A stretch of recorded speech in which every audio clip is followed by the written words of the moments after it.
हमारे पास जो फीडबैक है उसमें बंगाल की जनता ने अपना भविष्य पहले चरण में ही तय कर लिया। कवि गुरु टैगोर, महान सुभाष चंद्र बोस और खुदीराम बोस की ये भूमि ने विकास को चुना है और नरेंद्र मोदी जी के नेतृत्व में भारत के विकास की जो यात्रा चल रही है उसमें बंगाल के प्रथम चरण के मतदाताओं ने स्पष्ट कर दिया है कि बंगाल भी उसमें जुड़ने जा रहा है। 16 जिलों की 52 सीटों पर 92.98% मत ये निश्चित रूप से बताता है कि दीदी जाने वाली है और भाजपा आने वाली है। भय जाने वाला है और भरोसा आने वाला है। हमने कल देर रात तक हमारे सभी विधानसभा के कार्यकर्ताओं के साथ भारतीय जनता पार्टी बंगाल की टीम ने एक असेसमेंट करा है, जो पोलिंग हुई है ऐसा इसका, और मैं स्पष्ट रूप से आपको बताना चाहता हूं 152 सीटों में से 110 से ज्यादा सीटें भारतीय जनता पार्टी जीतने जा रही है। इसका मतलब है कि दूसरे चुनाव चरण को मिलाकर हम प्रचंड बहुमत के साथ बंगाल में शुद्ध रूप से भारतीय जनता पार्टी की सरकार बनाने वाले हैं। मित्रों, मैं थोड़े आंकड़े भी देना चाहता हूं। 16 के चुनाव में 1278 लोग घायल हुए थे, 21 में 1681, 23 के पंचायत में 664 और 24 के आम चुनाव में 761। उसकी तुलना में 30 से कम लोग कल घायल हुए। ये बताता है कि बाय एंड लार्ज चुनाव शांतिपूर्ण तरीके से हुआ है और मृत्यु का आंकड़ा एक भी नहीं है। और ये जो चुनाव बढ़ा है, मतदान बढ़ा है, वो भारतीय जनता पार्टी की सरकार बनाने का, परिवर्तन का मतदान है। क्योंकि जिस तरह से प्रधानमंत्री जी और हमारे बाकी नेताओं की रैलियों को प्रतिसाद मिला है, रोड शो को प्रतिसाद मिला है, वो प्रतिसाद कल प्रथम चरण में बैलेट मशीन के अंदर बंद हो गया है। एक बहुत बड़ी आशंका यहां व्यक्त की जाती थी कि जन समर्थन तो है मगर पोलिंग स्टेशन पर पहुंचेगा क्या, वो आशंका है आज समाप्त हो गई है। और मुझे विश्वास है कि दूसरे चरण में और उत्साह के साथ मतदान होगा। अब दूसरे चरण की भी मतदाताओं की जिम्मेदारी है कि यही परिवर्तन के दौर को वो आगे बढ़ाएं। बहुत लंबे समय के बाद, जब कोई विपक्षी पार्टियां नहीं थी, हमारे देश की आजादी के बाद का वो दौर बात कर दीजिए, तो 5 तारीख के बाद अंग, बंग और कलिंग तीनों जगह भारतीय जनता पार्टी का शासन होगा, कमल का शासन होगा। और मैं मानता हूं ये निशानी हमारे पूर्वी भारत के लिए शुभांकर है। नरेंद्र मोदी जी ने 2014 में कहा था कि भारत की दोनों भुजाओं का, भारत माता की दोनों भुजाओं का सम विकास होना चाहिए। पश्चिम के क्षेत्रों में विकास काफी अच्छा हुआ है, कोई न कोई कारण पूर्व के क्षेत्र पिछड़े हुए हैं।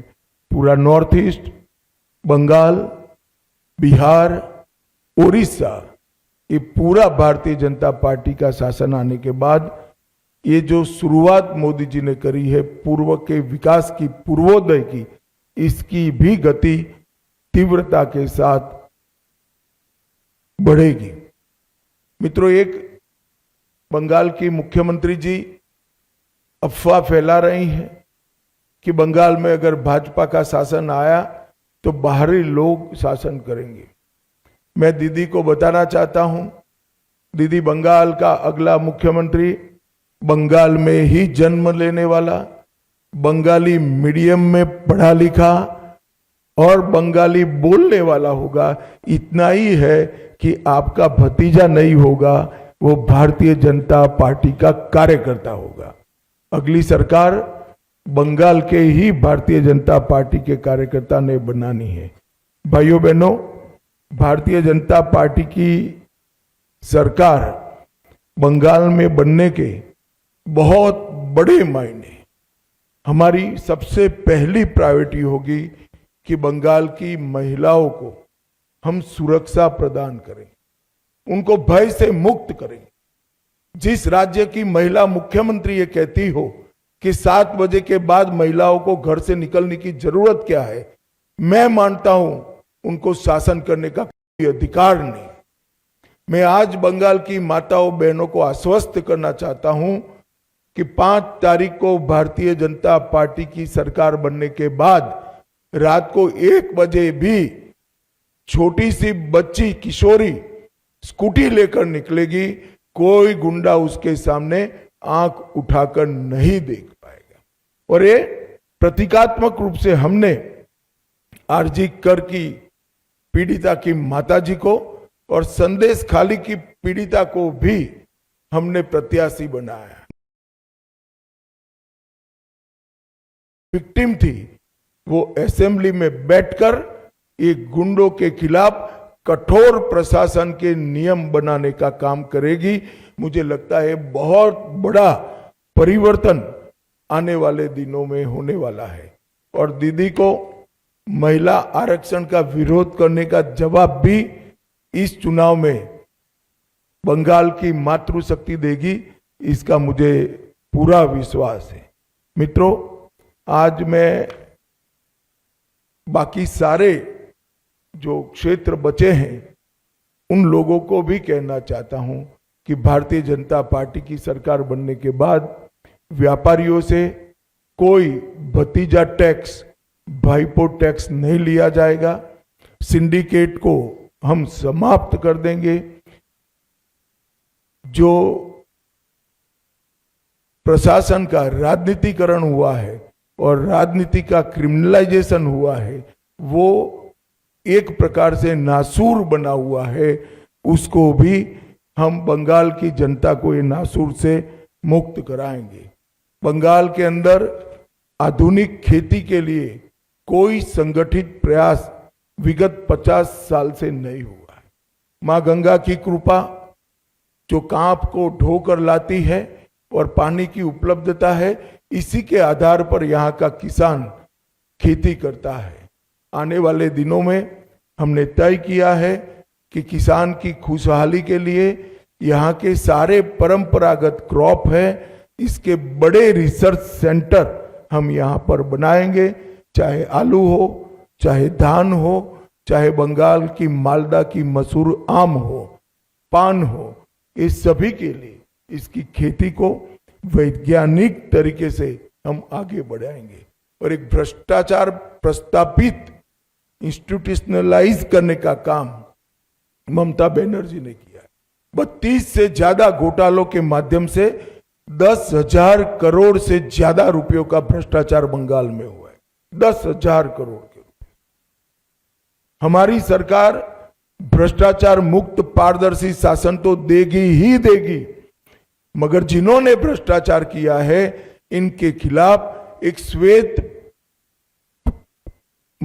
व्हाइट पेपर जारी कर सारे भ्रष्टाचार के आरोपों की सुप्रीम कोर्ट के रिटायर्ड जज से जांच कराकर भ्रष्टाचारियों को कड़ी से कड़ी सजा दिलाने का काम करेंगे, जिससे आने वाले अनेक सालों तक यहां पर कोई भ्रष्टाचार की करने की हिम्मत न कर पाए। मित्रों, हमने अपील की है कि आप परिवर्तन करिए। बंगाल के मतदाताओं को अपील की है। परिवर्तन का मतलब एमएलए बदलना नहीं है। परिवर्तन का मतलब सरकार चलाने वाली पार्टी बदलना नहीं है। परिवर्तन का मतलब मुख्यमंत्री बनाना नहीं। परिवर्तन का मतलब है घुसपैठ मुक्त बंगाल बनाना। घुसपैठ न हो ऐसी सीमाएं बनाना, भ्रष्टाचार से मुक्त प्रशासन देना, तुष्टीकरण की राजनीति से बंगाल को पूर्णतया मुक्त कर देना, रंगदारी और सिंडिकेट राज समाप्त करना, विकास की तेज रफ्तार, उद्योगों के लिए लाल जाजम बिछाकर उनका स्वागत और इसके माध्यम से युवाओं के लिए रोजगारी को आगे बढ़ाना,